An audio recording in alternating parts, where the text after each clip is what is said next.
खुर्रम की और करीमा की मुलाकात नहीं, वो मुलाकात बीएसओ आज़ाद की और नेशनल फेडरेशन की मुलाकात। वो मुलाकात कौमी आज़ादी की जिद्दोजहद की और इश्तराकी तहरीक की मुलाकात थी। और जिन हालात में वो मुलाकात हुई थी, मैं इतना ताकतवर इंसान नहीं हूँ, कमजोर दिल का इंसान। उससे कुछ अर्से पहले तक मेरी जो थोड़ी बहुत बातचीत थी वो कॉमरेड जाहिद बलोच के साथ होती थी, और मुझे यूँ लगता था उस वक्त के कॉमरेड जाहिद के बाद बीएसओ की जो नजरियाती उठान है, जो उसकी नजरियाती फिक्र है, शायद वो खत्म हो जाएगी, क्योंकि पै दर पै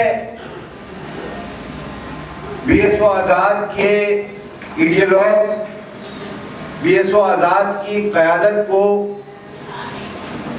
बेदर्दी से उठाया जा रहा था या मावराए अदालत कत्ल किया जा रहा था। और उस वक्त लगता था कि जैसे रियासत पिन पॉइंट करके और जितने जहन हैं बलूचिस्तान में उनको खत्म करती चली जा रही है, और एक बड़ी मुश्किल सूरत हाल सामने आ रही है। और कॉमरेड जाहिद के बाद बानो करीमा समेत जितने भी साथी थे, वो जिसे आप कहते हैं प्री मैच्योर लीडरशिप के रोल में आए। वो ट्रेनिंग का मरहला जो एक कार्डर को चाहिए होता है, जो उसके लिए जरूरी होता है, वो उनसे छीन लिया गया। ये वो हालात थे कि जिस वक्त बानो करीमा ने न सिर्फ बीएसओ आज़ाद की बल्कि बलूचिस्तान के तमाम तलबा की क़यादत को संभाला है। और आप मुझसे बेहतर अंदाज में जानते हैं कि जब ऐसे हालात होते हैं तो ना सिर्फ आपको बैरूनी चैलेंजेस का सामना करना पड़ता है, बल्कि आपको अंदरूनी चैलेंजेस का भी सामना करना पड़ता है। तंजीम के अंदर भी एक स्ट्रगल जारी होती है, एक कंफ्यूजन होती है जिसको ख़त्म करना होता है, उसको वहाँ से बाहर निकालना होता है। और दूसरी तरफ तंजीम के बाहर जो आपका दुश्मन है उसके सामने भी खड़ा होना पड़ता है। और ऐसे मरहले में जिस वक्त ये लग रहा था कि कॉमरेड जाहिद की गुमशुदगी के बाद बीएसओ शायद पसपाई का शिकार होगी, उस वक्त कराची के अंदर आकर, और उस वक्त कराची की ये सूरत हाल नहीं थी, उस वक्त बहुत कम दोस्त पाए जाते थे कराची के अंदर। उस वक्त बहुत सारी तंजीमें नहीं थी जो बीएसओ आज़ाद का हाथ थामने के लिए तैयार, ना उस तरह के ताल्लुकात थे कि आपको पता हो किस तरह से कराची के अंदर आपने काम करना है, कैसे जो है वो कैंप लगाना है, कैसे जो है वो चीज़ों को संभालना है। तो उन मुश्किल हालात के अंदर ये फैसला लेना कि हम हंगर स्ट्राइक का कैंप लगाएंगे और उस कैंप के जरिए फिर दोबारा से चीज़ों को जिंदा करना, उसके अंदर एक जान पैदा करना, रिवाइव करना, यह आज शायद हमारे लिए बैठकर समझना, कहना, उस पर बात करना बड़ा आसान हो, लेकिन मैंने अपनी आंखों से देखा कि ये कोई आसान काम नहीं था। उस वक्त लेफ्ट की तंजीमों को उस कैंप तक लाना भी एक मुश्किल काम था। ह्यूमन राइट्स की और दीगर तंजीमों की तो आप बात बहुत दूर की बात। आज जो सूरत हाल है, आज फिर भी बहुत सारी तंजीमें बहुत सारी चीज़ों के ऊपर बात करने के लिए मौजूद है, लेकिन उस वक्त मुझे अच्छी तरीके से याद है कि लेफ्ट की तंजीमों को लाना भी एक मुश्किल काम होता था। बावजूद इसके कि उसके कुछ दिन पहले या कुछ माह पहले जो है वो मामा खलीद का लॉन्ग मार्च जो है वो कंप्लीट हुआ, लेकिन PSO आज़ाद के ऊपर जो है वो का जब नाम आता था तो लोग डर जाते थे, खौफजदा हो जाते थे और चीज़ों का शिकार हो जाते।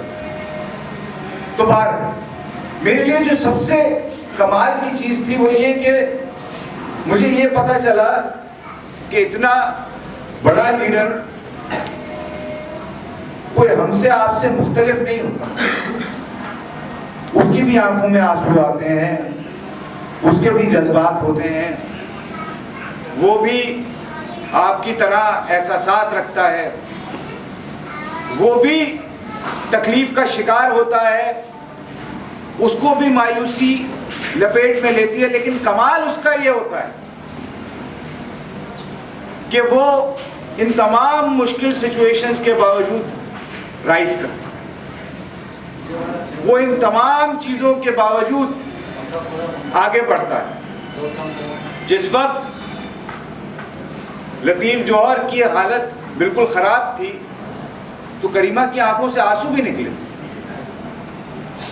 लेकिन करीमा ने साथ में ये भी कहा कि हंगर स्ट्राइक बंद नहीं हो सकता। तो ये समझना बहुत ज़रूरी है कि करीमा एक शख्स का नाम नहीं है, जैसे कि विंगर्स ने भी बात की कि करीमा एक नज़रिए का नाम है, और सिर्फ नज़रिए का नाम नहीं बल्कि तारीख़ में कुछ पॉइंट्स ऐसे आते हैं, कुछ लोग ऐसे आते हैं कि जहाँ पर स्ट्रगल्स कन्वर्ज कर जाती हैं, सिंथेसाइज करती हैं। जब आप इनकलाब की बात करते हैं तो वो जिद्दोजहद जो एक अरसे से जारी हुई भी होती है, उसके मुख्तलिफ पहलू आकर उस पॉइंट के ऊपर सिंथेसाइज करते हैं, तो आप कहते हैं इनकलाब होता है। इसी तरीके से बानो करीमा वो पॉइंट था कि जहाँ पर अभी मेरी थोड़ी देर पहले उस्ताद टालपुर साहब से गुफ्तगू हो रही थी, तो उन्होंने कहा कि 70 साल की स्ट्रगल आके उस पॉइंट पे कन्वर्ज होती है जिसका नाम बानो करीमा है। और फिर वहां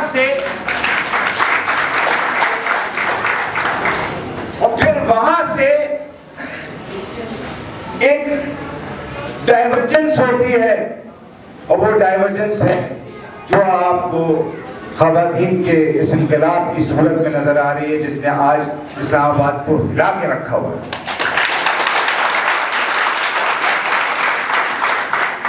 मुझे याद है मिराज मोहम्मद खान साहब से मेरी एक दफ़ा गुफ्तगू हो रही थी, तो मैंने उनसे पूछा कि आप लोगों ने हसन नासिर शहीद का बदला नहीं लिया। मिराज साहब का कहना ये था कि 68-69 की जो मूवमेंट थी वो हसन नासिर शहीद का बदला भी था और हसन नासिर शहीद की बदौलत भी थी।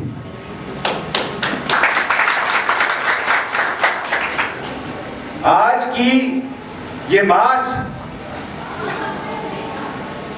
बानो करीमा की बदौलत भी है, बानो करीमा का बदला भी।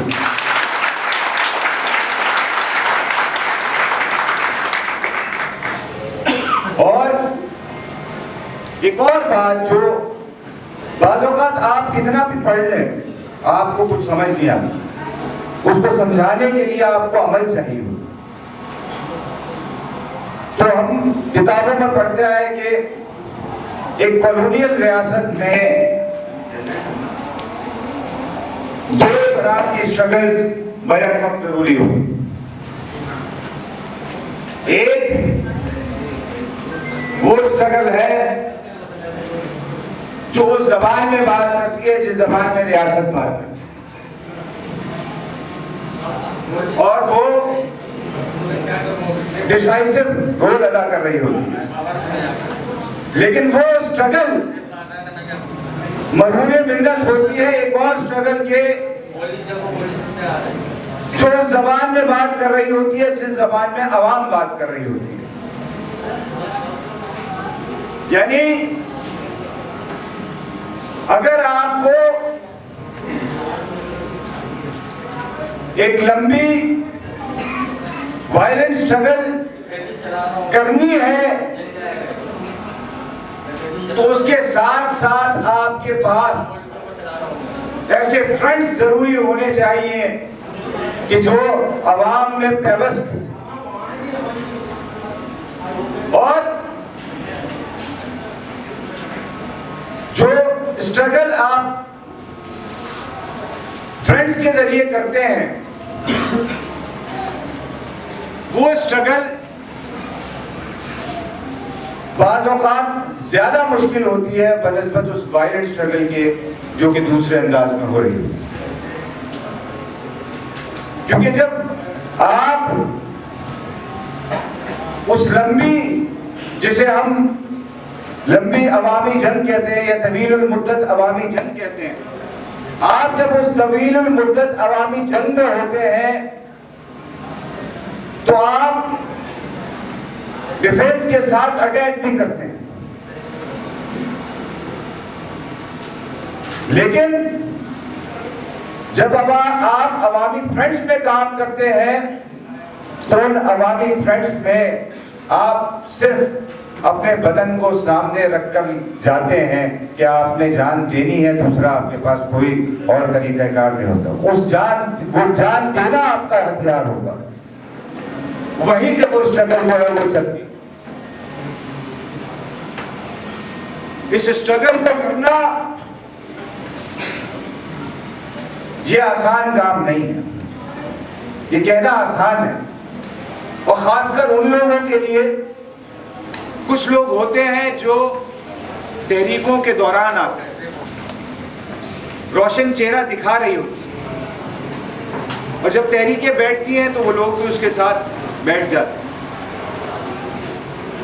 या वक्ती तौर पर वो चलते हैं, उसके बाद जो है वो थम जाते हैं, या वो ये समझते हैं कि मंजिल जो है वो बहुत करीब है, चलो उसके लिए जो है वो स्ट्रगल करना है।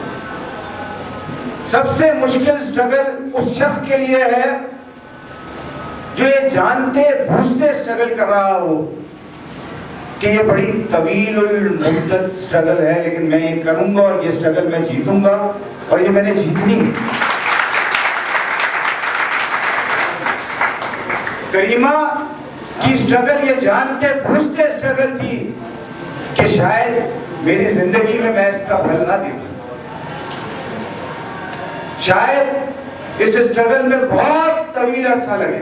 वो क्लियर थी इस चीज में, वो किसी ख्वाब में नहीं थी कि 10 साल में इंकलाब आ जाएगा या 10 साल में आजादी मिल जाएगी। उसने रास्ता ये जानते बूझते इख्तियार किया था कि मेरी आने वाली नस्लें आजादी देखेंगी, लेकिन हाँ मैं उस आजादी की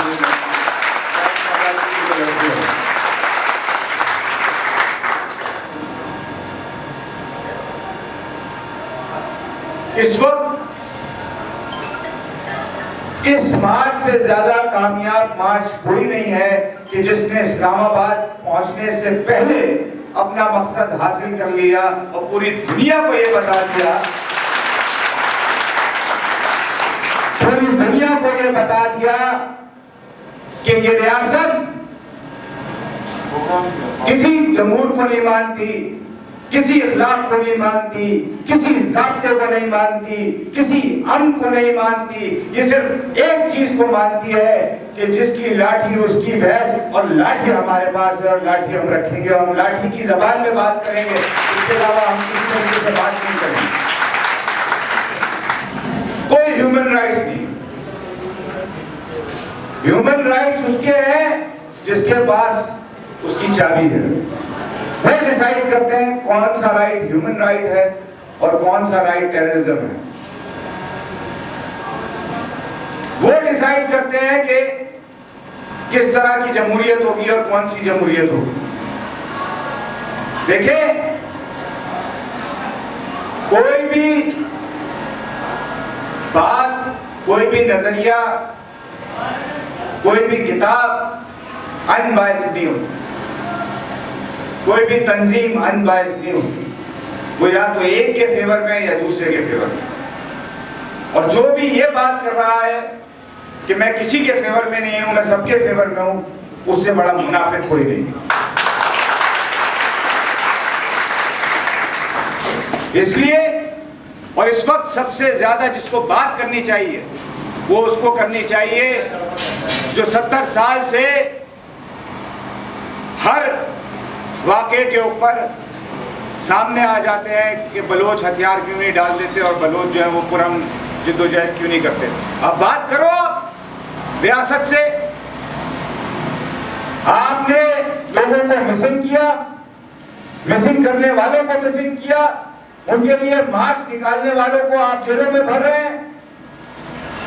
इससे ज्यादा और क्या पुरम जिद्दोजहद होती है भाई? इसके बाद तो सारे उसके साथ क्या किया आपने मंजूर पश्तीन के साथ?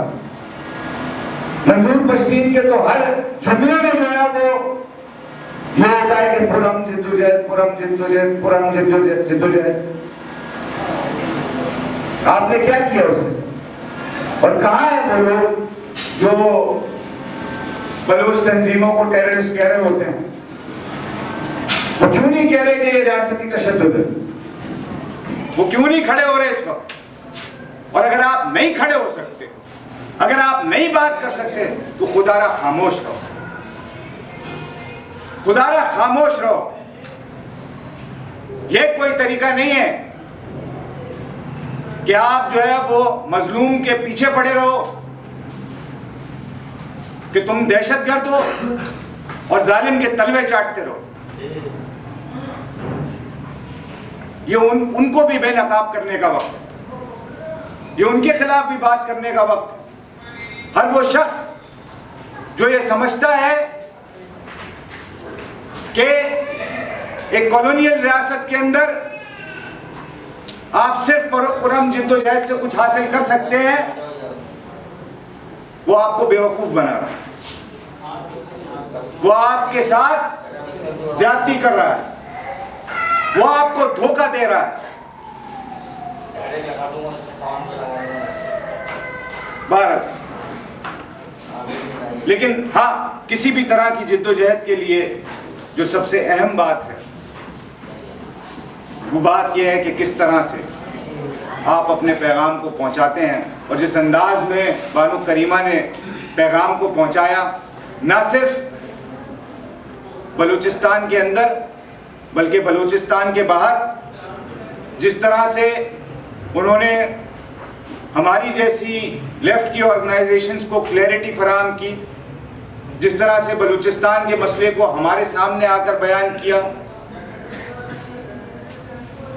आज उसकी बदौलत बहुत सारे लोग बलूचिस्तान को एक क्लियर अंदाज में देखने के काबिल बने।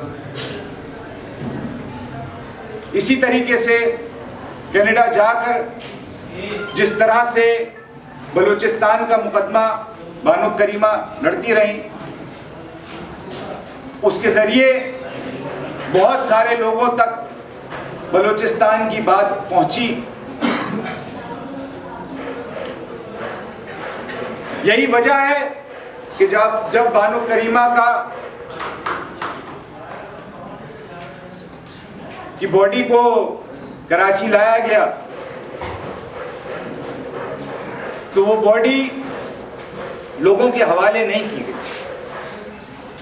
वो ये समझ रहे थे कि वो खामोशी से उस बॉडी को बलूचिस्तान ले जाएंगे और जो है वो उसके शहर में दफन कर देंगे तो मामला हल हो जाएगा। लियारी में जहाँ पर नमाज जनाजा होनी थी, उस ग्राउंड के बाहर मोबाइल वैनों को खड़ा करके उनको बंद कर दिया गया। मगर फिर क्या हुआ? फिर ये हुआ कि हर चौक पे गायबाना नमाज जनाजा हो। फिर क्या हुआ? लोग काफिलों की सूरत में करीमा को आखिरी सलाम देने के लिए पहुंचे। फिर क्या हुआ कि करीमा के नजरिए से इतनी करीमाएं पैदा हो गई कि आज आपके पास जेलें कम पड़ गई हैं उन गरिमाओं को बंद करने के लिए।